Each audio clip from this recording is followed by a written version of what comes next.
Salam, sahabat motivasi iman yang dikasihi Kristus. Selamat pagi dan salam sejahtera. Sahabat ODB, pembacaan Alkitab hari ini terambil dari Yohanes pasal yang keempat ayat yang ke-19 sampai dengan ayat yang ke-26. Kata perempuan itu kepadanya, "Tuhan, nyata sekarang padaku bahwa engkau seorang nabi. Nenek moyang kami menyembah di atas gunung ini, tapi kamu katakan bahwa Yerusalemlah tempat orang menyembah." Kata Yesus kepadanya, "Percayalah kepadaku, hai perempuan, saatnya akan tiba bahwa kamu akan menyembah Bapa bukan di gunung ini dan bukan juga di Yerusalem. Kamu menyembah apa yang tidak kamu kenal, kami menyembah apa yang kami kenal, sebab keselamatan datang dari bangsa Yahudi. Tetapi saatnya akan datang dan sudah tiba sekarang, bahwa penyembah-penyembah benar akan menyembah Bapa dalam roh dan kebenaran. Sebab Bapa menghendaki penyembah-penyembah demikian. Allah itu roh, dan barang siapa menyembah Dia, harus menyembahnya dalam roh dan kebenaran." Jawab perempuan itu kepadanya, "Aku tahu bahwa Mesias akan datang yang disebut juga Kristus. Apabila Ia datang, Ia akan memberitakan segala sesuatu kepada kami." Kata Yesus kepadanya, "Akulah Dia yang sedang berkata-kata dengan engkau." Ayat Mas renungan hari ini terambil dari Yohanes pasal yang keempat ayat yang ke-23. Penyembah-penyembah benar akan menyembah Bapa dalam roh dan kebenaran. Judul renungan kali ini, Para Penyembah yang Benar, ditulis oleh John Blaze.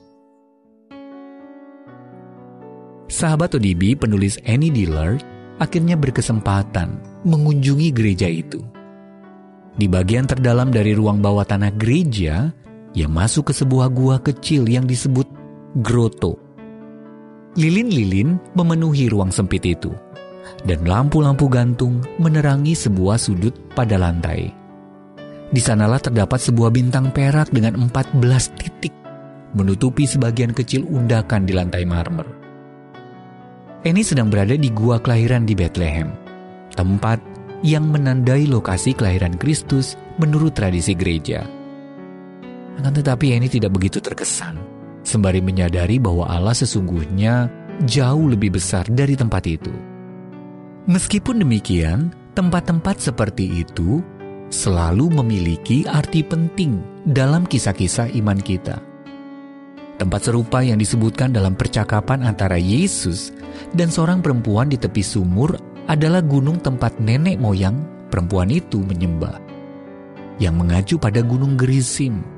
Ulangan pasal yang ke-11 ayat 29. Itulah tempat suci bagi orang Samaria, yang mempertentangkannya dengan keyakinan orang Yahudi tentang Yerusalem sebagai tempat ibadah yang benar. Namun Yesus menyatakan bahwa waktunya telah tiba ketika ibadah dan penyembahan bukan lagi soal tempat tertentu, melainkan tentang pribadi yang disembah. Penyembah-penyembah benar akan menyembah Bapa dalam roh dan kebenaran.